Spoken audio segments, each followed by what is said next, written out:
నమస్కారం G news కి స్వాగతం నేను స్వప్న ముందుగా హెడ్లైన్స్ చూద్దాం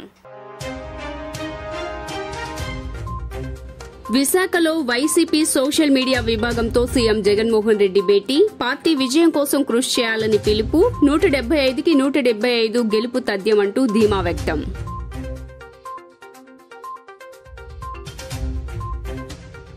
పిఠాపురం కూటమి అభ్యర్థిగా నామినేషన్ దాఖలు చేసిన జనసేన అధినేత పవన్ కళ్యాణ్ భారీగా తరలివచ్చిన పార్టీ శ్రేణులు పిఠాపురం వాసులు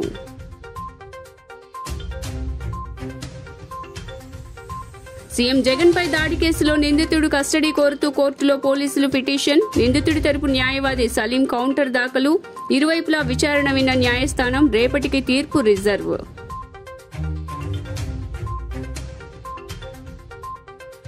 జగన్ ప్రభుత్వం ఉద్యోగ పక్షపాత ప్రభుత్వం వైఎస్ఆర్సీపీ ట్రేడ్ యూనియన్ రాష్ట్ర అధ్యక్షులు పూనూరు గౌతమ్ రెడ్డి ఏ ప్రభుత్వంలో జరగని మేలు కాంట్రాక్ట్ అవుట్సోర్సింగ్ ఉద్యోగులకు జగన్ ప్రభుత్వంలో ప్రయోజనాలు చేకూరాయి చంద్రబాబు రామోజీతో కుమ్మక్కై ఎన్ని అసత్య వార్తలు రాయించినా ప్రజలు నమ్మరనే విషయం గుర్తించాలంటూ వ్యాఖ్యలు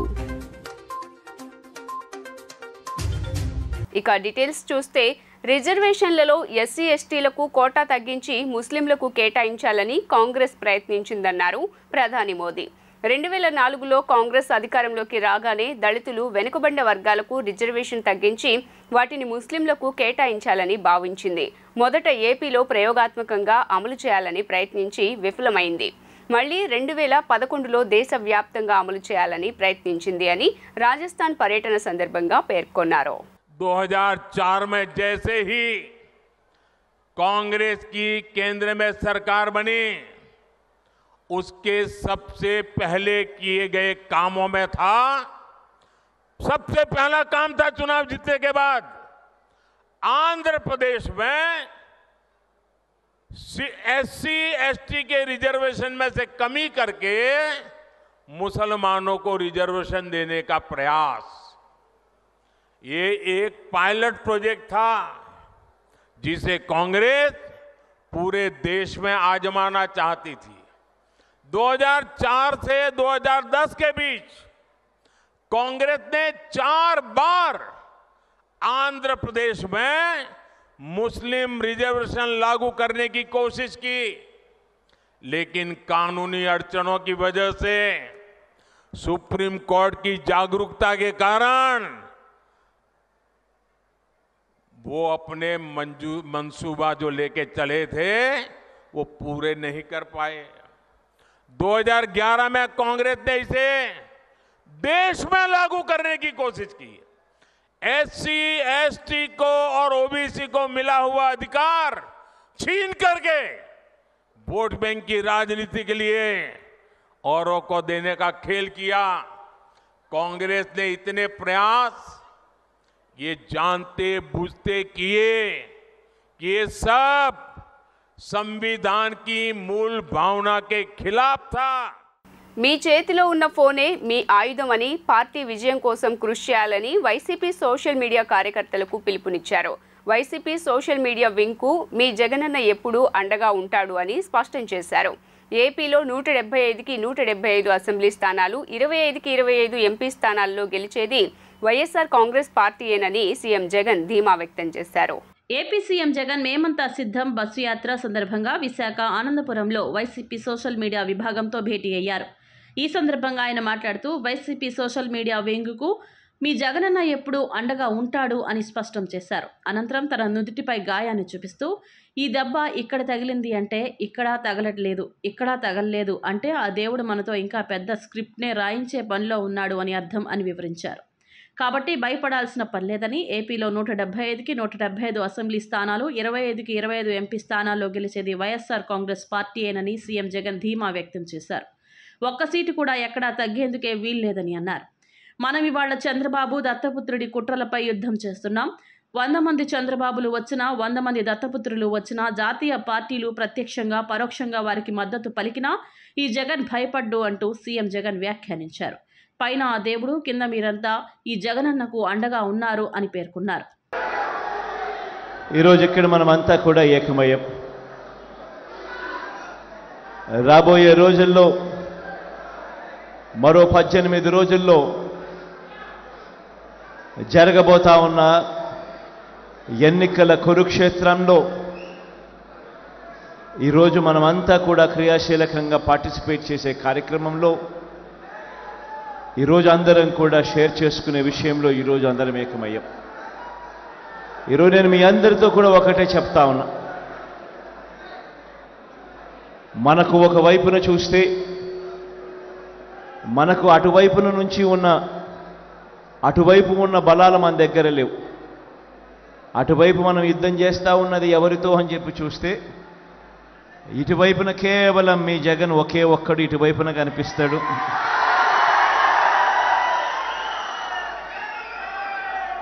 కానీ అటువైపున చూస్తే చాలా గంభీరంగా కనిపిస్తూ ఉంటుంది. వాళ్ళ కూటమిలో వాళ్ళను చూస్తూ ఉన్నప్పుడు ఒక్క జగన్ మీద ఒక చంద్రబాబు, ఒక దత్తపుత్రుడు, ఒక ఈనాడు, ఒక ఆంధ్రజ్యోతి, ఒక TV5 వీళ్ళందరూ సరిపోరన్నట్టుగా ఒక బీజేపీ, ఒక కాంగ్రెస్, వీళ్ళందరే కాకుండా మనం యుద్ధం చేస్తూ ఉన్నది ఎవరితో అనంటే వీళ్ళ కుట్రలతో చేస్తూ ఉన్నాం, వీళ్ళ కుతంత్రాలతో యుద్ధం చేస్తూ ఉన్నాం, వీళ్ళ అబద్ధాలతో యుద్ధం చేస్తూ ఉన్నాం, వీళ్ళ మోసాలతో యుద్ధం చేస్తూ ఉన్నాం. సీఎం జగన్ పై ఏప్రిల్ 13న విజయవాడలో రాయితో దాడి చేసిన ఘటనలో పోలీసులు ఒకరిని అరెస్టు చేయటం తెలిసిందే.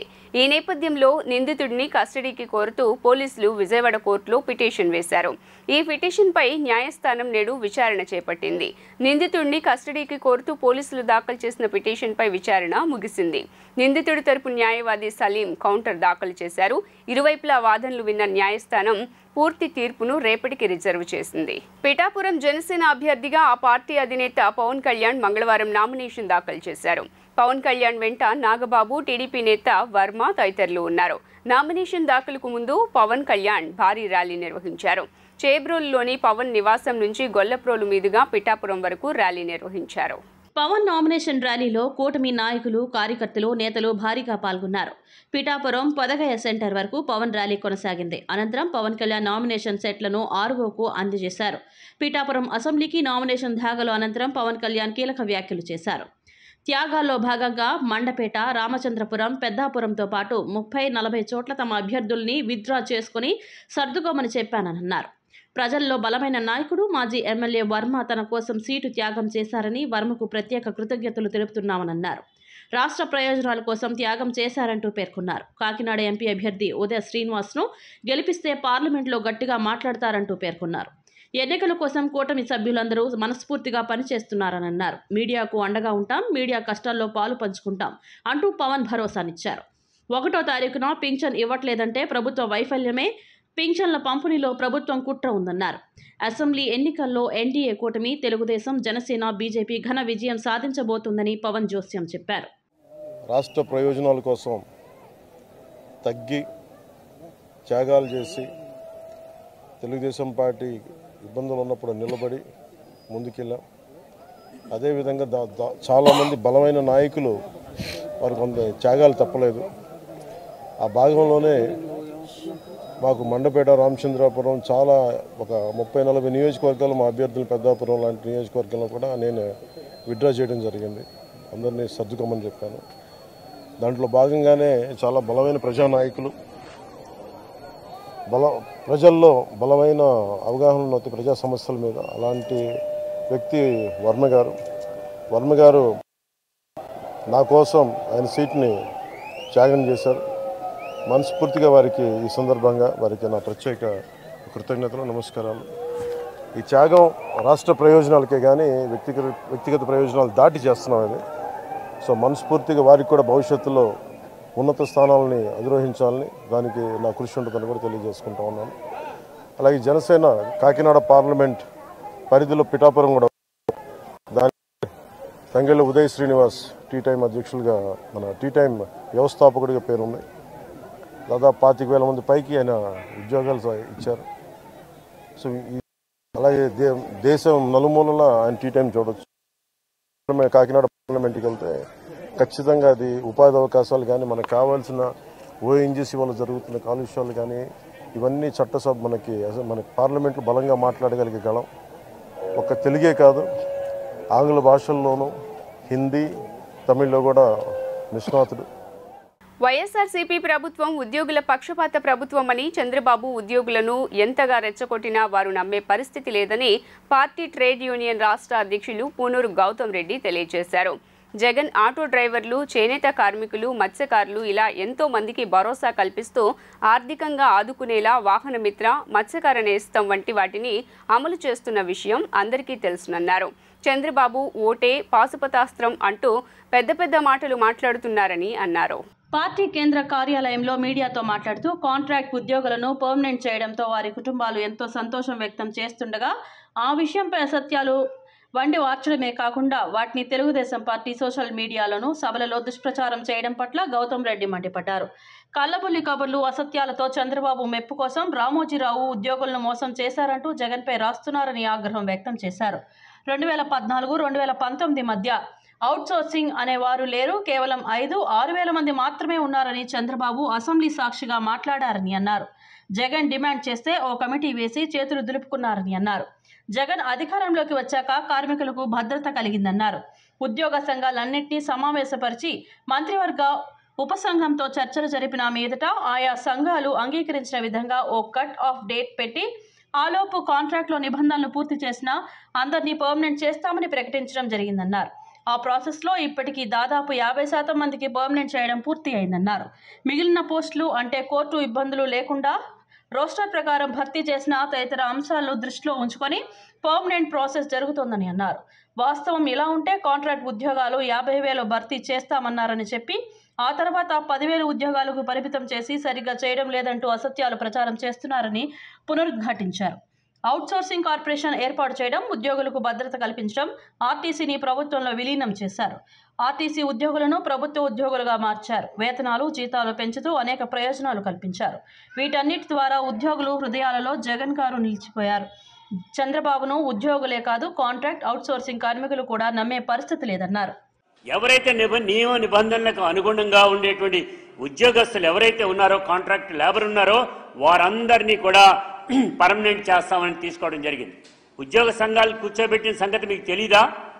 ఉద్యోగ సంఘాలు అందరినీ కూడా కూర్చోబెట్టి ఒక నియమ నిబంధనలు తయారు చేసి 2014 అనేటువంటి కట్ ఆఫ్ కూడా పెట్టుకునేటువంటిది మీకు అర్థం కాలేదా? ఆనాడు చేసినటువంటిది ఇవాళ కూడా చెప్తున్నాం. జగన్మోహన్ రెడ్డి గారు ఉద్యోగస్తుల పైన ప్రేమాభిమానాలు కలిగినటువంటి వ్యక్తి కాబట్టి అవుట్సోర్సింగ్ కార్పొరేషన్ ఏర్పాటు చేసి లక్షలాది మంది ఉద్యోగుల యొక్క జీవితాలు బాగు చేయటమే కాకుండా ఉద్యోగ భద్రత కల్పించినటువంటి ఆయన ఆర్టీసీని కార్పొరేషన్గా ఉండేటువంటి ఆర్టీసీని ప్రభుత్వంలో విలీనం చేసి వేలాది మంది ఉద్యోగస్తులందరినీ కూడా పర్మనెంట్ చేసినటువంటి ఇది కనపట్లేదా చంద్రబాబు నాయుడు, రామోజీరావు అనేటువంటి మేము అడుగుతా ఉన్నాం.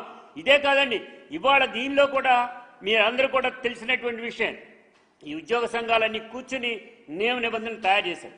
అదే గనక కాదు అనుకుని కనుక ఈయన మొత్తాన్ని కనుక కళ్ళు మూసుకుని మొత్తం అందరినీ కూడా చేసినట్లయితే ఇదే రామోజీరావు, ఇదే చంద్రబాబు నాయుడు అడ్డగోలుగా ఇచ్చేశారు, మీ ఇళ్లలో వాళ్ళకు కూడా ఇచ్చారనేటువంటి మాట మాట్లాడుతున్నారు. ఒక ప్రభుత్వ సంస్థలో ఉన్నప్పుడు, ఒక ప్రభుత్వాన్ని నడుపుతున్నటువంటి పద్ధతిలో ఒక నియమ నిబంధనల ప్రకారంగా వెళ్లేటువంటి స్థాయి జగన్మోహన్ రెడ్డి గారికి ఉన్నది కాబట్టి అందరు ఉద్యోగస్తుల్ని ఒప్పించి ఈ రకంగా తీసుకోవడం అనేటువంటి జరిగింది.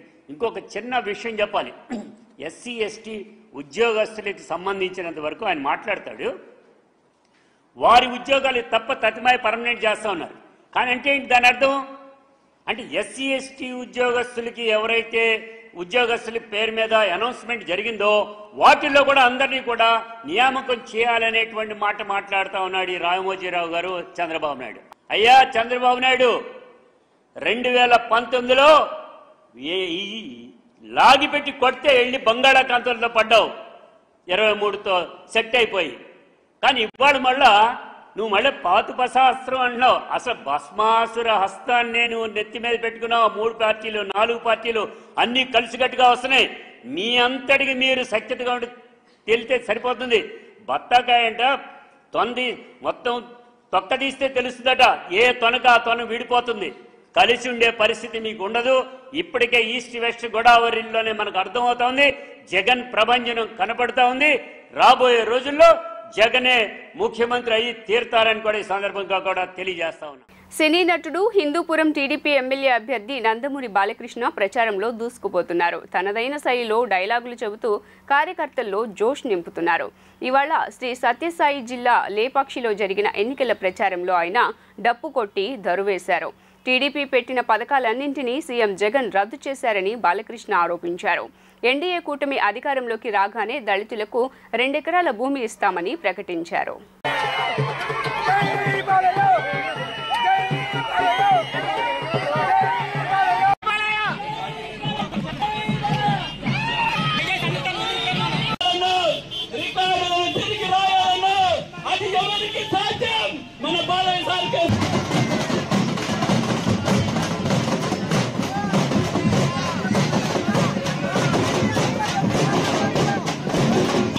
అని మగధలేని మహారాజుగా వెలుగొందుతున్న రోజుల్లో 64వ డివిజన్లో అభివృద్ధి కార్యక్రమాలు చేసింది వైఎస్ఆర్సీపీయేనని సెంట్రల్ వైకాపా అభ్యర్థి వెల్లంపల్లి శ్రీనివాస్ అన్నారు. తన నామినేషన్ కార్యక్రమాన్ని విజయవంతం చేసిన ప్రతి ఒక్కరికి ప్రత్యేక ధన్యవాదాలు తెలియజేస్తున్నామన్నారు. సెంట్రల్ నుండి మంచి మెజారిటీతో గెలుస్తానని వెల్లంపల్లి ధీమా వ్యక్తం చేశారు. సెంట్రల్ నియోజకవర్గం వైఎస్ఆర్సీపీ అభ్యర్థి వెల్లంపల్లి శ్రీనివాసరావు మంగళవారం నాడు నియోజకవర్గంలో స్థానిక 64వ డివిజన్ కంట్రిక తదితర ప్రాంతాల్లో స్థానిక డివిజన్ కార్పొరేటర్ ఎర్రగొర్ల తిరుపతమ్మ, శ్రీరాములు మరియు తదితరులతో కలిసి ప్రతి ఇంటికి వెళ్లి ప్రజలతో మాట్లాడుతూ ఓట్లను అభ్యర్థించారు. ఫ్యాన్ గుర్తుకు ఓట్లు వేయాలని అభ్యర్థించారు. ఈ సందర్భంగా వెల్లంపల్లి మాట్లాడుతూ డివిజన్ పర్యటనలో భాగంగా 64వ డివిజన్ పరిధిలో పర్యటించడం జరిగిందన్నారు. వైఎస్ఆర్సీపీ హయాంలో డివిజన్ అభివృద్ధి జరిగిందన్నారు. అందరికీ అన్ని సంక్షేమ పథకాలు అందాయన్నారు. ప్రతి ఒక్కరూ మంచిగా ఆదరిస్తున్నారన్నారు. నామినేషన్ దాఖలు చేశాక మొదటగా 64వ డివిజన్ నుండి ప్రచారం మొదలు పెట్టామని అన్నారు. అందరం కలిసి ప్రజల వద్దకు వెళ్లి ఓట్లను అభ్యర్థించామన్నారు. ఈ డివిజన్లో అభివృద్ధి చేసింది వైఎస్ఆర్సీపీ అని తెలిపారు. ప్రతి ఇంటికి సంక్షేమం అందిందన్నారు. వేలాది మందితో నామినేషన్ దాఖలు చేశామన్నారు. నామినేషన్ కార్యక్రమాన్ని విజయవంతం చేసిన ప్రతి ఒక్కరికి ప్రత్యేక ధన్యవాదాలు తెలిపారు. దొడ్డిదారిన తన కొడుకు నామినేషన్ వేసిన వ్యక్తి బోండా ఉమా అని అన్నారు. బోండా ఉమా వెంట ప్రజలు లేరన్నారు. మంచి మెజారిటీతో గెలుస్తా అని తెలిపారు. 14 ఏళ్లు ముఖ్యమంత్రిగా పనిచేసిన చంద్రబాబు ప్రజలకు ఏం చేశాడని ప్రశ్నించారు. కూటమి వల్ల ఏమి ప్రయోజనం అని అన్నారు. 2014 నుండి 2019 వరకు ఉన్నది కూటమే కదా, అప్పుడు ఎందుకు ప్రజలకు మేలు చేయలేదు అని ప్రశ్నించారు. కేంద్రం నుండి ప్రత్యేక హోదా ఎందుకు తీసుకురాలేకపోయారు అని ప్రశ్నించారు. ప్రజలకు సమాధానం చెప్పాలన్నారు. మీ కూటమి ద్వారా ప్రజలకు ఏం మంచి చేస్తారో తెలపాలన్నారు. గతంలో కూటమిలో ఉన్నప్పుడు ఏమైనా నిధులు తేగలిగారా అని అన్నారు. ఒకప్పుడు విమర్శించుకున్న ముగ్గురు ఇప్పుడు కలిసి ప్రజలకు ఏం సందేశం ఇస్తారు అని ప్రశ్నించారు. మీ వల్ల ఆంధ్ర ప్రజలకు జరిగిన మేలు ఏమిటి అన్నారు. కూటమి వల్ల ప్రజలకు జరిగే మేలు ఏమీ లేదన్నారు. ఎంతమంది కలిసి వచ్చినా మళ్ళీ జగన్మోహన్ రెడ్డి సీఎం అని తెలిపారు. ఎన్నికల ప్రచార పర్యటనలో భాగంగా నామినేషన్ వేశాక ఫస్ట్ టైం కంట్రిక నుంచి నేను 64 డివిజన్ నుంచి ప్రారంభించాను. మొట్టమొదట నాకు ఈ నియోజకవర్గ బాధ్యతలు అప్పచెప్పినప్పుడు కూడా ఇదే కంట్రిక నుంచి నేను ప్రారంభించాను. ఎన్నికల తర్వాత కూడా నామినేషన్ వేసిన తర్వాత కూడా ఈ డివిజన్ నుంచి పర్యటన చేశాను. స్థానిక కార్పొరేటర్ గారు తిరుపతమ్మ శ్రీరాములు గారు, స్థానిక నాయకులు అందరం కలిసి ఉదయం నుంచి ఇప్పటివరకు కూడా పర్యటిస్తున్నాం. మా చంద్రబాబు నాయుడు ఫస్ట్ టైం ముఖ్యమంత్రిగా ప్రమాణ స్వీకారం చేస్తున్నాడా? అతను ఫస్ట్ టైం కదగా ముఖ్యమంత్రిగా ప్రమాణ స్వీకారం చేసింది. ఆల్రెడీ గతంలో ముఖ్యమంత్రి 14 ఏళ్ళు చేశాడు. ఎప్పుడైనా మరి ఇటువంటి ఆలోచించాడా? అదేవిధంగా కూటమి ఏమైనా ఫస్ట్ టైమా? 2014 నుంచి 2019 వరకు కూటమే కదా ఇక్కడ ఏడ్చింది. అప్పుడు కేంద్రం నుంచి మనకు ప్రత్యేక హోదా ఎందుకు రాలేదు? రైల్వే జోన్ ఎందుకు రాలేదు? కడప ఉక్కు ఫ్యాక్టరీ ఎందుకు రాలేదు? అదేవిధంగా స్టీల్ ప్లాంట్ ప్రైవేటీకరణని ఎందుకు ఆపలేకపోయారు? ఇవన్నీ కూడా సమాధానాలు చెప్పాలి. కూటమి పెట్టుకున్నందుకు కేంద్ర ప్రభుత్వం నుంచి ఏం హామీ ఇప్పిస్తున్నావు? మన విభజన హామీలో ఏదైనా నువ్వు పూర్తి చేయడానికి ప్రయత్నం చేసావా? పోలవరం అనే దాన్ని కనీసం నిధులను తేగలిగావా? ఎందుకు కూటమి 2014 నుంచి 19 వరకు మరి మీరు కలిసే ఉన్నారు కదా. లాస్ట్ 6 నెలలు డ్రామా ఆడారనుకో, అతని మీద ఇతని మీద ముగ్గురు కూడా పాచిపోయిన లడ్డు అని చెప్పి ఒకడు, భార్య లేనివాడు కుటుంబాన్ని నేను చూస్తామని చెప్పని ఒకడు, ఇంకొకళ్ళేమో పోలవరం ఏటీఎం లాగా వాడుకుంటారని చెప్పని. మరి వీటన్నిటికీ కూడా సమాధానం చెప్పాలి. మోడీ గారు పోలవరం అని చెప్పి ఏటీఎం అని ఎందుకు అన్నాడు?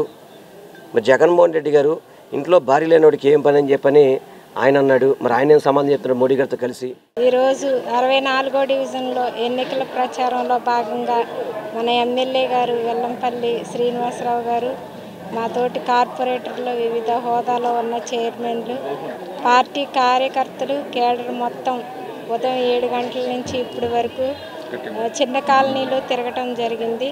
అలాగే ప్రజలందరూ మళ్ళీ జగనన్నే కావాలి, సీనన్నే రావాలి అని ఆశీర్వదించడం జరుగుతుంది. ప్రతి ఒక్కరూ ఇంటింటికి ఏదో ఒక పథకం వచ్చిందని ఇంటి ముందుకు వెళ్ళగానే వాళ్ళే ముందు మాకు చెప్తున్నారు, మాకు చేయూత వచ్చింది, మాకు పెన్షన్ వచ్చింది, మాకు అమ్మఒడి వచ్చింది, మాకు ఇల్లు వచ్చిందని వాళ్ళే మాకు ఎదురొచ్చి మళ్ళీ మాకు జగనన్నే కావాలండి అని చెప్పడం చాలా ఆనందదాయకంగా ఉంది.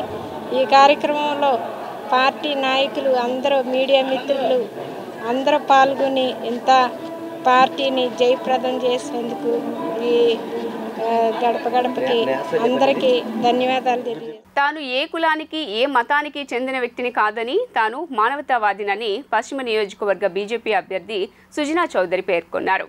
ఎన్నికల కోడ్ పూర్తి కాగానే నియోజకవర్గాన్ని అన్ని విధాలా అభివృద్ధి చేస్తానని పేర్కొన్నారు. నియోజకవర్గ ప్రజలు తనను ఎంతో ఆదరిస్తున్నారని సుజనా వెల్లడించారు. ఎన్నికల ప్రచారంలో భాగంగా పశ్చిమ నియోజకవర్గ బీజేపీ అభ్యర్థి సుజనా చౌదరి 54, 55 డివిజన్లలో పర్యటించారు. సుజనా వెంట మాజీ ఎమ్మెల్యే జలీల్ ఖాన్, మాజీ ఎమ్మెల్సీ బుద్దా వెంకన్న, టీడీపీ నేతలు నాగుల్ మీరా, ఎంఎస్ బేగ్ ఉన్నారు. ఈ సందర్భంగా గడప గడపకు వెళ్లి ప్రజల సమస్యలను అడిగి తెలుసుకున్నారు. ఈ సందర్భంగా మే 13న జరగనున్న ఎన్నికలలో ఎమ్మెల్యే అభ్యర్థికి పువ్వు గుర్తుపై, ఎంపీ అభ్యర్థి కేశినేని చిన్నికి సైకిల్ గుర్తుపై ఓటు వేసి గెలిపించాలని అభ్యర్థించారు. అనంతరం ఆయన మాట్లాడుతూ తనకు కులం, మతం లేదని, తాను మానవతావాదినని చెప్పారు. పశ్చిమ నియోజకవర్గం అభివృద్ధి చెందాలంటే తనను ఎమ్మెల్యేగా గెలిపించాలని కోరారు. నియోజకవర్గ ప్రజల సమస్యలన్నీ తనకు తెలుసునని, ఎన్నికల కోడ్ పూర్తి కాగానే ఆ సమస్యల పరిష్కారం కోసం కృషి చేస్తానని హామీ ఇచ్చారు. గత ఉమ్మడి ప్రభుత్వంలోనే నియోజకవర్గం అభివృద్ధి చెందిందని చెప్పుకొచ్చారు. నియోజకవర్గ ప్రజలు తనను ఎంతో ఆదరిస్తున్నారని పేర్కొన్నారు. పశ్చిమ నియోజకవర్గంలో 55వ డివిజన్ను తిరగటం మొదలుపెట్టాం. కింద నుంచి కూడా అమ్మవారి ఫుట్ స్టెప్స్లో మొదలు పెడితే ప్రతి మెట్ల దారికి కూడా ఘోరాది ఘోరంగా ఉన్నది. సో అవన్నీ కూడా సరిచేయాల్సిన అవసరం ఉంది. ప్రజలకు సమస్య అంటే ప్రతిదీ సమస్య, కానీ ఆ సమస్యలు సమస్యగా కాకుండా వాళ్ళు ఆనందంగా జీవించడానికి ప్రయత్నం చేస్తున్నారు. ఆ కనకదుర్గమ్మ వారి చలవతో వాళ్ళు ఇంతకాలం జీవితం గడిపారు. అయితే ఇప్పుడు వాళ్ళు చిన్న చిన్న చిరు కోరికలే, కానీ ఇక్కడ చేయవలసినవి చాలా ఉన్నాయి. రోడ్లు కానీ, డ్రైనేజ్ సిస్టమ్ కానీ, కరెంట్ సిస్టమ్ కానీ, మెట్లు కానీ, మెట్లకు రైలింగ్ కానీ, ముఖ్యంగా వయసు పడిన వాళ్ళకి చాలా ఇక్కట్లు పడుతూ ఉన్నారు. ఘోరాది ఘోరంగా ఉంది వాళ్ళ పరిస్థితి. వీటన్నిటినీ కూడా ఇప్పుడు 5 సంవత్సరాల అరాచక పాలన చూశారు. ప్రతి ఒక్కరూ కూడా అంతకుముందు పరిపాలనలో ముఖ్యంగా నాగుల్ మీరా గారు ఎంతో సహాయపడ్డారని చెప్పి ఎంతోమంది ఆనందం వ్యక్తపరిచారు.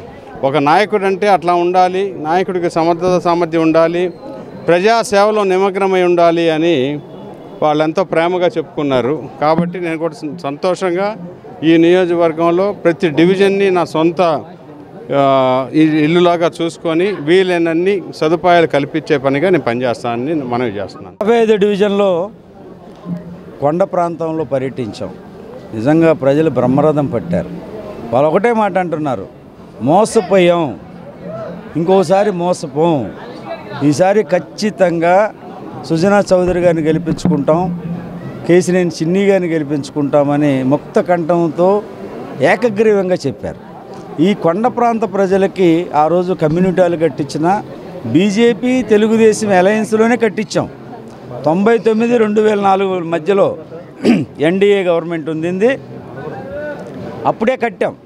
దాదాపు ఆ రోజుల్లో 7 లక్షలంటే వాళ్ళు 7 కోట్ల రూపాయలతో సమానం, అంత డబ్బు వెచ్చించి కట్టాం.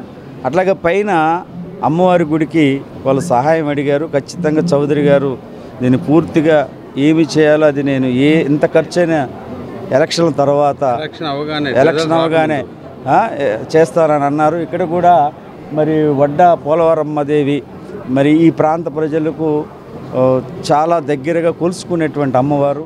విజయవాడ పార్లమెంట్ కాంగ్రెస్ పార్టీ అభ్యర్థినిగా పోటీ చేయాలని ఆశించానని AP Congress working president Sunkara Padmasri పేర్కొన్నారు. కొన్ని కారణాలతో అధిష్టానం అవకాశం కల్పించలేకపోయిందన్నారు. తనను సంప్రదించకుండానే విజయవాడ తూర్పు కాంగ్రెస్ పార్టీ ఎమ్మెల్యే అభ్యర్థినిగా ప్రకటించిందని వెల్లడించారు. తనకు అసలు ఎమ్మెల్యేగా పోటీ చేయాలనే ఆలోచనే లేదని తెలిపారు. పార్టీ కోసం, పార్టీ అభ్యర్థుల గెలుపు కోసం తన వంతు కృషి చేస్తానని వెల్లడించారు. తాను తీసుకున్న నిర్ణయానికి అధిష్టానం సహృదయంతో సహకరిస్తుందని భావిస్తున్నానని సుంకర పద్మశ్రీ తెలిపారు. పశ్చిమ నియోజకవర్గ అభివృద్ధి గురించి మాట్లాడే హక్కు బీజేపీ అభ్యర్థి సుజనా చౌదరికి లేదని పశ్చిమ నియోజకవర్గ వైసీపీ అభ్యర్థి షేక్ ఆసిఫ్ అన్నారు. కొండ ప్రాంతం చివరి అంచు వరకు సంక్షేమం, అభివృద్ధి తీసుకువెళ్లిన ఘనత తమ ప్రభుత్వానిదన్నారు. టూరిస్టులను గెలిపిస్తే ప్రజలు తమ సమస్యల పరిష్కారం కోసం ఎక్కడికి వెళ్తారని ప్రశ్నించారు. ఎన్నికల ప్రచారంలో భాగంగా పశ్చిమ నియోజకవర్గ వైసీపీ అభ్యర్థి షేక్ ఆసిఫ్ 38వ డివిజన్లో పర్యటించారు. ఈ సందర్భంగా గడప గడపకు వెళ్లి ప్రజల సమస్యలను అడిగి తెలుసుకున్నారు. పార్టీ కరపత్రాన్ని అందించి రాబోయే ఎన్నికల్లో ఫ్యాన్ గుర్తుకు ఓటు వేసి గెలిపించాలని అభ్యర్థించారు. అనంతరం ఆయన మాట్లాడుతూ పశ్చిమ నియోజకవర్గ ప్రజలు స్థానికుణ్ణి గెలిపించాలని కోరారు.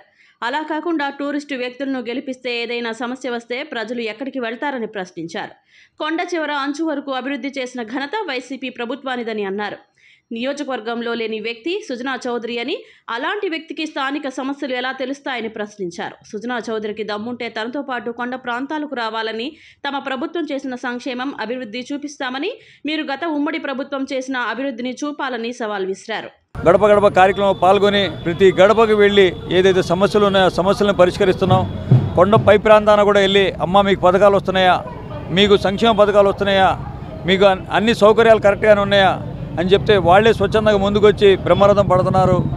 వాళ్లే వచ్చి అయ్యా మాకు మెట్ల మార్గం కానివ్వండి, సైడ్ డ్రైన్స్ కానివ్వండి, రిటైనింగ్ వాల్స్ కానివ్వండి, స్థానిక కార్పొరేటర్ గారు అలాగే వైఎస్ఆర్ కాంగ్రెస్ పార్టీ వచ్చిన తర్వాత ఎన్నో విధాలుగా సంక్షేమ పథకాలు అలాగే అభివృద్ధి చేయడం జరుగుతుంది. తప్పకుండా మేము జగనన్నకి మద్దతుగా ఉంటాం. సుజనా చౌదరి గారు డబ్బుతో ఏమైనా చేయొచ్చు, ఏదో గ్రాఫిక్ చూపించేసి విజయవాడ పశ్చిమ నియోజకవర్గ ప్రజలందరూ ఏదో డబ్బుకి లొంగిపోతారని చెప్పేసి దురుద్దేశంతో మాయమాటలు, మాయ హామీలు, అది చేసేస్తా, ఇది చేసేస్తా, కొండ ప్రాంతాన్ని సింగపూర్ చేసేస్తానని చెప్పి చెప్పడం జరుగుతుంది. నిత్యం ప్రజల్లో ఉండే నాయకుడు, స్థానికుడు ఎవరైతే ఉన్నారో వాళ్ళని మీరు ఆలోచించి ఓటు చేయాలి. నిత్యం ప్రజల్లో ఉంటా, ప్రజా సమస్యలు తెలుసుకొని ముందుకెళ్తా, ఏ సమస్య ఉన్నా సరే ఆ సమస్యను నా సమస్యగా భావిస్తా. కొండ ప్రాంతం పై భాగాన ఉన్న వాళ్ళు 40 సంవత్సరాల నుంచి ఎవరికి రెగ్యులేషన్ చేసి ఇళ్ల పట్టాలు ఇవ్వలేదు. మరి కొంతమందికి ఇళ్ల పట్టాలు ఇవ్వడం జరిగింది వైఎస్ఆర్ కాంగ్రెస్ పార్టీ వచ్చిన తర్వాత. 40 సంవత్సరాల నుంచి ఓటు బ్యాంక్ కింద వాడుకున్నారే కానీ ఏ ఒక్కరికి కూడా ఒక ఇళ్ల పట్టా ఇచ్చిన పాపాన పోలేదు. మరి మిగతా వాళ్ళకు కూడా నోటిఫికేషన్ రావడం వల్ల ఇవ్వలేకపోయాం. మిగతా వాళ్ళకు కూడా జగనన్న ఇల్లులు కానివ్వండి, అలాగే కొండపై ప్రాంతంలో ఉన్న ఇళ్ల పట్టాలు రిజిస్ట్రేషన్ చేసి మహిళల పేరు మీద రిజిస్ట్రేషన్ చేయించిస్తామని చెప్పి జగనన్న మాట ఇచ్చారు. ఆసిఫ్ గారిని తీసుకుని గడప గడప వెళ్ళటం జరిగింది. గడప గడపలో వాళ్ళందరూ మాకే హామీ ఇస్తున్నారు. మేము ఫ్యాన్ గుర్తు అని చెప్పి వాళ్ళే ఫ్యాన్లు చూపిస్తున్నారు. మాకు వాళ్ళందరూ చాలా బలం చూపించారు. మాకు వాళ్ళందరూ హామీ ఇచ్చారు. వాళ్ళ హామీలే మాకు బలం. ఈరోజు మేము ఆసిఫ్ గారికి ఎలాగైనా గెలిపించుకోవాలి. మైనార్టీగా ఆసిఫ్ గారు అయితే ఎలాగైతే మైనార్టీల కోసం ఆసిఫ్ గారికి ఎన్నుకున్నారో అలాగే మేము మైనార్టీ వాళ్ళందరం ఆసిఫ్ గారికి గెలిపించుకోవడం జరుగుతుంది. గెలిపించుకుని తీరుతాము. మరి మా జగనన్న మనం మక్కాకి వెళ్ళిన వాళ్ళకి 80,000 రూపాయలు ఎలాగేశారో చాలామందికి నమస్తే మన మైనార్టీ వాళ్ళందరికీ చాలా పెద్దపీట వేసి చాలా బాగా చూస్తున్నారు మన జగనన్న గారు. మన మక్కాకి వెళ్ళిన వాళ్ళందరికీ 80,000 చొప్పున వేశారు. మన మైనార్టీలకి మన 4% రిజర్వేషన్ ఇచ్చారు. మా పిల్లలందరూ బాగా చదువుకుంటున్నారు. అలాగే మా జగనన్నకి 175 to 175 మేము ఎలాగైనా తీసుకొచ్చి గెలిపిస్తాము. జగన్ రాష్ట్రాన్ని దోచుకు తినడమే కాకుండా చంద్రబాబు అమలు పరిచిన సంక్షేమ పథకాలు, అభివృద్ధి కార్యక్రమాలు నిలిపివేసి మైనారిటీ, బీసీలకు ఎందుకు అన్యాయం చేశాడో సమాధానం చెప్పాలని కేశినేని శ్రీదేవి ప్రశ్నించారు. బీజేపీ, జనసేన బలపరిచిన టీడీపీ విజయవాడ పార్లమెంట్ అభ్యర్థి కేశినేని శివనాథ్, టీడీపీ, జనసేన బలపరిచిన బీజేపీ పశ్చిమ నియోజకవర్గ ఎమ్మెల్యే అభ్యర్థి సుజనా చౌదరి విజయాన్ని కాంక్షిస్తూ 56వ డివిజన్ పాత రాజరాజేశ్వరిపేటలో ఇంటింటికి ఎన్నికల ప్రచార కార్యక్రమాన్ని నిర్వహించారు. ప్రజారోగ్యం అనేది ఈ ప్రభుత్వం గాలికి వదిలేసింది. ప్రజారోగ్యం మీద దృష్టి లేనే లేదు. ఇవన్నీ కూడా ఆనాడు 19లో మేనిఫెస్టో వరకే పరిమితమైనవి, కానీ రియాలిటీలో జరిగింది ఏమీ లేదని ఇక్కడ ప్రజల ఆవేదన. డ్రైన్లు, దోమలు, ఒక రకంగా ఆంధ్రప్రదేశ్ అంటే ఒక నరకం లాంటి వాతావరణంలో మేము పెరుగుతున్నామని మన ప్రజల మధ్యలో వ్యక్తి చిన్ని గారు, మేము ఆయన వచ్చిన దగ్గర నుండి కూడా చాలా బెనిఫిట్లు పొందాము. కుట్టు మిషన్లు పొందాము, తోపుడు బండి అడిగిన వాళ్ళకి తోపుడు బండ్లు ఇచ్చారు. అలాగే ఎన్నో సహాయాలు చేశారు. మాకు అందరికీ కూడా ఇస్త్రీ పెట్టెలు ఇచ్చారట, అదిగో చెప్తున్నారు, ప్రజలే చెప్తున్నారు. మెడికల్ క్యాంప్ ఇక్కడికి వచ్చే వరకు కూడా ఇన్ని సాయాలు చేశారా? ఇంతమంది ఇన్ని వర్గాలను దృష్టిలో పెట్టుకుని సాయం చేశాడు అంటే ప్రజల గురించి ఎంత ఆలోచించే వ్యక్తి. చంద్రబాబు నాయుడు గారు ఆనాడు ఎంతో ఆలోచించి రంజాన్ తోఫా పెట్టాడు. ఏమండి, రంజాన్ తోఫా ఆపేయటం వల్ల ఎవరండి ఈ తోఫాకు ఆశించేది? పేద ప్రజలు. పేద ప్రజలకు ఇచ్చేదాన్నే నువ్వు కోసేసావంటే నువ్వు పేద ప్రజల అభిమానివా? పేద ప్రజల్ని అణిచివేయడానికి వచ్చావా? నీ మనసును నువ్వు ప్రశ్నించుకో జగన్మోహన్ రెడ్డి. అలాగే అన్న క్యాంటీన్లు ఆపడం వల్ల నీకేం కలిసి వచ్చింది? అన్న క్యాంటీన్లు పెడితే అది చంద్రబాబు నాయుడు గారి ఐడియా కాబట్టి ప్రజల మనసులో చంద్రబాబు నాయుడు గారు ఎక్కడ ఉండిపోతారో అని ఒక భయం. నువ్వు గద్దె ఎక్కిన కాడి నుంచి అదే భయంలో బతుకుతూ వచ్చావు.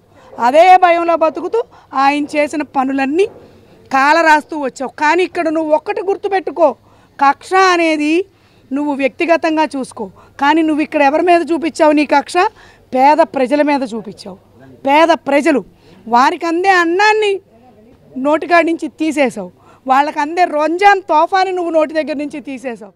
ఎస్సీ వర్గీకరణకై కట్టుబడి ఉన్న ఎన్డీఏ కూటమి గెలిపే లక్ష్యంగా మందాకృష్ణ నాయకత్వంలో ఎంఆర్పీఎస్ పనిచేస్తుందని రాష్ట్ర కార్యదర్శి పేరెల్లి ఏలీషా మాదిగ అన్నారు. కార్పొరేషన్లు ఏర్పాటు చేసిన జగన్ వాటికి నిధులు మంజూరు చేయకుండా తీరని ద్రోహం చేశాడని తెలిపారు. రాబోయే ఎన్నికల్లో మాదిగలందరూ కలిసి జగన్ ఓటమే లక్ష్యంగా పనిచేస్తామని స్పష్టం చేశారు.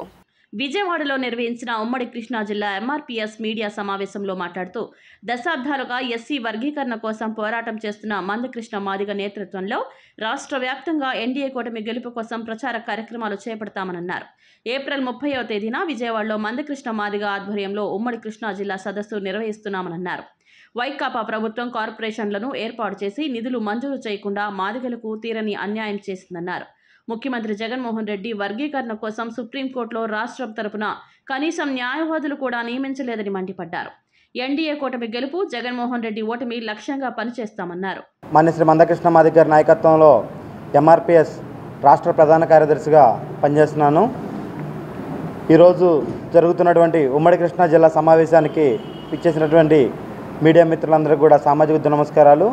అలాగే సమావేశం ముఖ్య ఉద్దేశం ఈ నెల 30వ తారీఖున గౌరవ మందకృష్ణ మాదిగ గారు ముఖ్య అతిథిగా జరగబోవు ఉమ్మడి కృష్ణా జిల్లా సదస్సుకి వేలాదిగా తరలి రావడం కోసం జిల్లా సమావేశం ఏర్పాటు చేయబడింది. ఈరోజు చూసుకుంటే మందకృష్ణ మాదిగ గారి ఎన్డీఏ కూటమికి మద్దతు ఇవ్వాలని ఆంధ్రప్రదేశ్ రాష్ట్రంలో ఉన్నటువంటి ఎంఆర్పీఎస్ మరియు అనుబంధ సంఘాలకి పిలుపునిచ్చారు. ఎన్డీఏ కూటమికి మద్దతు ఇవ్వడానికి ప్రధానంగా 2 అంశాలు ఉన్నాయి. గత 30 సంవత్సరాలుగా మాన్య శ్రీ మందకృష్ణ మాదిగ గారు మాదిగ జాతి 100 తరాల భవిష్యత్తు అయినటువంటి వర్గీకరణ అంశాన్ని ఎజెండాగా ఆయన పోరాటం చేస్తూనే వస్తున్నారు. ఈ పోరాటంలో భాగంగా గతంలో వర్గీకరణ సాధించారు, మళ్ళీ కొన్ని అనివార్య కారణాల వల్ల కోల్పోయాం. మళ్ళీ వర్గీకరణ జరగాలి అంటే కేంద్ర ప్రభుత్వంలో కేంద్ర ప్రభుత్వానికి అధికారం ఉంది కాబట్టి కేంద్ర ప్రభుత్వంలో ఉన్నటువంటి ఈరోజు అధికారంలో ఉన్నటువంటి బీజేపీ పార్టీ దేశ ప్రధాని అయినటువంటి నరేంద్ర మోడీ గారు కూటమిని కమిటీని ఏర్పాటు చేసి మొన్న ఫిబ్రవరి 6, 7, 8 తారీఖుల్లో సుప్రీంకోర్టులో జరిగినటువంటి విచారణలో ఆయన వర్గీకరణ అంశాన్ని ముందుకు తీసుకెళ్లే విధానంలో పెద్దన్న పాత్ర పోషించారు. అలాగే వర్గీకరణ చేయడంలో బీజేపీ ప్రభుత్వం పూర్తి మద్దతు ఇస్తుంది. అలాగే మాదిగల అభివృద్ధి కోసం సపరేట్ ప్యానెల్ని తయారు చేస్తానని కేంద్రంలో నరేంద్ర మోడీ గారు కేబినెట్లో మాట్లాడడం జరిగింది. జగన్మోహన్ రెడ్డిని ఓడించటమే మాదిగల ధ్యేయం. ఎందుకంటే 5 సంవత్సరాలు జగన్మోహన్ రెడ్డి ముఖ్యమంత్రిగా పరిపాలన చేశాడంటే మరి గతంలో జరిగినటువంటి ఎన్నికల్లో మాదిగలు 64% జగన్మోహన్ రెడ్డికి ఓట్లు వేయటం జరిగింది. ఆ ఓట్లతోనే ఈయన అధికారంలో 5 సంవత్సరాలు ఉండటం జరిగింది. మరి మాదిగలకి కృతజ్ఞతగా ఉండాల్సినటువంటి జగన్మోహన్ రెడ్డి గారు మాదిగలకి బద్ధ శత్రువులాగా మాదిగల అభివృద్ధిని కాలరాస్తూ ఈ 5 సంవత్సరాలు పరిపాలన చేయటం జరిగింది. జగన్మోహన్ రెడ్డి ఓడిపోతేనే ఈ రాష్ట్రంలో మాదిగలకి అభివృద్ధి జరిగింది. ఎందుకంటే ఎస్సీ వర్గీకరణ లేనిదే మాదిగల అభివృద్ధి లేదు. ఎస్సీ వర్గీకరణ జరిగితేనే మాదిగ రెల్లి కులాలకు వర్గీకరణ జరుగుతుంది. పెనుగంచిప్రోలు మండలం నవాబుపేట గ్రామానికి చెందిన చింతా వెంకయ్య నడి రోడ్డుపై సజీవ దహనమయ్యారు. తన కిరాణా షాపులో పెట్రోల్ అమ్మేందుకు పెట్రోల్ బంక్లో పెట్రోల్ కోసం మంగళవారం వెళ్లారు. తిరిగి పెట్రోల్ క్యాన్తో వస్తూ ఉండగా అతని ద్విచక్ర వాహనాన్ని మరో వాహనం ఢీకొట్టింది. దీంతో ఆయిల్ రోడ్డుపై పడి మంటలు చెలరేగాయి. అతను మంటల్లో చిక్కుకుని సజీవ దహనమయ్యాడు. గ్రామస్తుల సమాచారంతో పోలీసులు కేసు నమోదు చేశారు.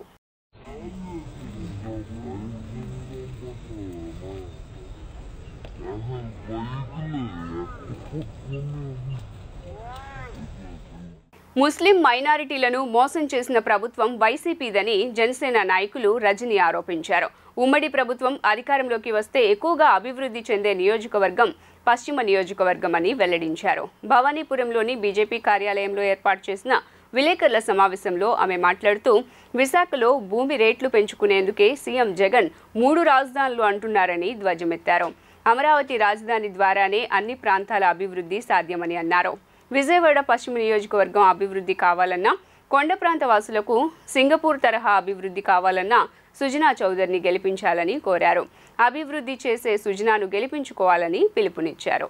జగనన్న వైఫల్యాలు అన్నా అంటే గన్ను కంటే ముందు వచ్చేస్తారట.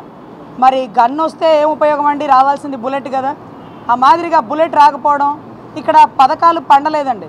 ఉచిత పథకాలు అంటారు, నవరత్నాలు అంటారు. రాలిపోయిన రత్నాల గురించి మనం మాట్లాడుకుంటే ముఖ్యంగా కరెంటు బిల్లులు ఎన్నిసార్లు పెరిగిపోయినాయి, బస్ ఛార్జీలు ఎన్నిసార్లు పెరిగిపోయినాయి. వీటన్నిటికంటే మించి దళితుల మీద జరుగుతున్న దాడులు. 300 యూనిట్లు ఇంటికి ఫ్రీగా కరెంట్లు అంటారు, లేకపోతే ఉచిత రుణాలు అంటారు. ముఖ్యంగా ఇస్లామిక్ అండి, ఇస్లామిక్ ఒక కార్పొరేషన్ పెడతానన్నారు, ఇస్లామిక్కి సపరేట్గా బ్యాంకింగ్ పెడతానన్నారు. వీటన్నిటికంటే మించి 5 లక్షలు ముస్లిం సోదరులకి రుణాలు ఇస్తానన్నారండి. ఉచిత వడ్డీ లేని రుణాలు ఎంతవరకు ఇచ్చారండి? ఈరోజు ముస్లిం సోదరులకి మేము విన్నాము అంటూ ఈరోజు ఈ ఏరియా అండి, ముఖ్యంగా విజయవాడ వెస్ట్ రాష్ట్రానికి రాజధాని వస్తే ఫస్ట్ లబ్ధి పొందేది విజయవాడ వెస్ట్ అండి. ఎందుకంటే వ్యాపార రీత్యా ఇక్కడ ఏది అమరావతిలో ఏ డెవలప్మెంట్ రావాలన్నా, ఏ సరుకు కొనాలన్నా ఇక్కడికి రావాల్సిందేనండి. 2019లో జగన్మోహన్ రెడ్డి మాట తప్పను మడిని తిప్పను అధికారం రాగానే మీకు అన్ని రకాలుగా కూడా నేను చూశాను అని ప్రతిపక్షంలో చెప్పారు. కానీ గెలిచిన తర్వాత మీరెవరో నాకు తెలీదు, మీ బాధ్యతలు మాకు సంబంధం లేదనే విధంగా ఇవాళ పరిపాలన విధానం సాగుతూ ఉంది. మరి ఆ రోజు అసెంబ్లీ సాక్షిగా మరి ఏం చెప్పారు? 30,000 ఎకరాలు కావాల్సిందే, అంత అమరావతిని తీసుకుంటే 30,000 ఎకరాలు ఉంటే చాలా అద్భుతంగా ఇక్కడ రాజధాని ఉంటుందని చెప్పిన ఈ జగన్మోహన్ రెడ్డి మరి వాళ్ళ ఈ అమరావతిని ఏ రకంగా నాశనం చేశాడో మనం అందరం కూడా కళ్ళ ముందు చూస్తూ ఉన్నాం. 3 రాజధానులంట, అమ్మకు అన్నం పెట్టలేడు కానీ పిన్నికి పట్టుచీర కొంటానంట ఇలాంటోడు. మరి అట్లాగా జగన్మోహన్ రెడ్డి గారు చేసిన పని అసలు ప్రజలందరూ కూడా రాజధాని అంటే తల్లిదండ్రులు లేని పిల్లల్లాగా అయిపోయింది. వేరులపాడు మండల పరిధిలోని వి అన్నవరం గ్రామ శివారులో మద్యం అక్రమంగా తరలిస్తున్నారనే సమాచారంతో పోలీసులు దాడులు నిర్వహించారు. ఈ దాడుల్లో 3,840 మద్యం సీసాలు స్వాధీనం చేసుకున్నారు. ఈ సందర్భంగా ఏసీపీ రవికిరణ్ మాట్లాడుతూ 4 లక్షలకు పైగా విలువైన అక్రమ మద్యం స్వాధీనం చేసుకున్నట్లు తెలియజేశారు. ఘటనకు సంబంధించి 4 వ్యక్తులను అదుపులోకి తీసుకున్నట్లు తెలిపారు. మరో 2 పరారీలో ఉన్నట్లు తెలియజేశారు. They have done a wonderful job and they have caught intercepted an auto in which సుమారుగా 3,840 బాటిల్స్ క్వార్టర్ బాటిల్స్ లిక్కర్ని తీసుకెళ్ళి బెల్ట్ షాప్లో అమ్మడానికి ట్రై చేస్తున్నారు. ఈ బెల్ట్ షాప్ మనకి చిలుకూరి విలేజ్లో ఉన్నది. సో దానికి they have purchased liquor from Madira shop. Madira నుంచి ఒక లిక్కర్ షాప్లోనే పర్చేస్ చేయడం జరిగింది. ఆ మదిరాల నుంచి త్రూ ఆంధ్ర లోపలికి వచ్చి ఆంధ్ర నుండి మళ్ళీ అగైన్ చిలుకూరు తెలంగాణ రాష్ట్రంలోకి అక్కడ పెట్టి బెల్ట్ షాప్ల ద్వారా అమ్మడానికి ప్రయత్నించడం క్రమంలో we have intercepted it and caught very good amount of 80 cases. 80 కేసెస్లో old admiral bottles OAB bottles ఒక 75 కేసులు consisting of 3,600 bottles and at the same time ఒక 5 cases of mansion house consisting of 240 bottles. Total property worth nearly 5.1 lakhs. 5.1 lakhs ప్రాపర్టీని ఇందులో ముద్దాయిలు Sriramulu Janapati Sriramulu and Anantha Madhava అనే ఇద్దరు ముద్దాయిలు ఒక ఆటోలో పట్టుకొని వెళ్ళే ప్రయత్నంలో with collective information of CI and SI they have caught them. మలేషియాలో ఘోర ప్రమాదం జరిగింది. 2 మిలిటరీ హెలికాప్టర్లు గాలిలో పరస్పరం ఢీకొట్టాయి. ఈ ప్రమాదంలో 10 మంది మరణించారు. మిలిటరీ ప్రదర్శనలో భాగంగా హెలికాప్టర్లతో ఎయిర్ షో నిర్వహించారు. ప్రమాదవశాత్తు 2 హెలికాప్టర్ల రెక్కలు తాకగానే కుప్పకూలి అందులో ఉన్నవారు దుర్మరణం చెందారు.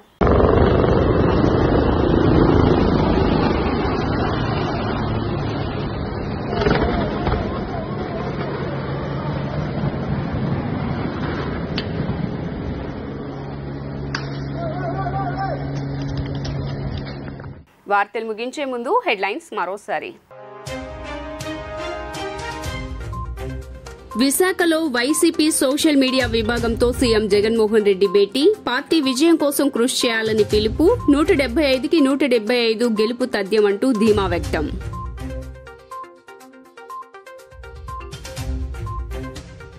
పిఠాపురం కూటమి అభ్యర్థిగా నామినేషన్ దాఖలు చేసిన జనసేన అధినేత పవన్ కళ్యాణ్. భారీగా తరలివచ్చిన పార్టీ శ్రేణులు, పిఠాపురం వాసులు.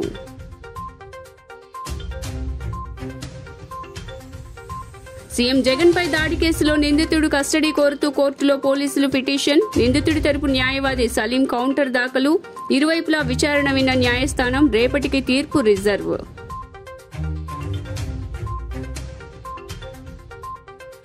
జగన్ ప్రభుత్వం ఉద్యోగ పక్షపాత ప్రభుత్వం. వైఎస్ఆర్సీపీ ట్రేడ్ యూనియన్ రాష్ట్ర అధ్యక్షులు పూనూరు గౌతమ్ రెడ్డి. ఏ ప్రభుత్వంలో జరగని మేలు. కాంట్రాక్ట్ అవుట్సోర్సింగ్ ఉద్యోగులకు జగన్ ప్రభుత్వంలో ప్రయోజనాలు చేకూరాయి. చంద్రబాబు రామోజీతో కుమ్మక్కై ఎన్ని అసత్య వార్తలు రాయించినా ప్రజలు నమ్మరనే విషయం గుర్తించాలంటూ వ్యాఖ్యలు. జీ న్యూస్ ఇంతటితో సమాప్తం. తిరిగి వార్తల్లో మళ్ళీ కలుద్దాం. అంతవరకు సెలవు. నమస్కారం.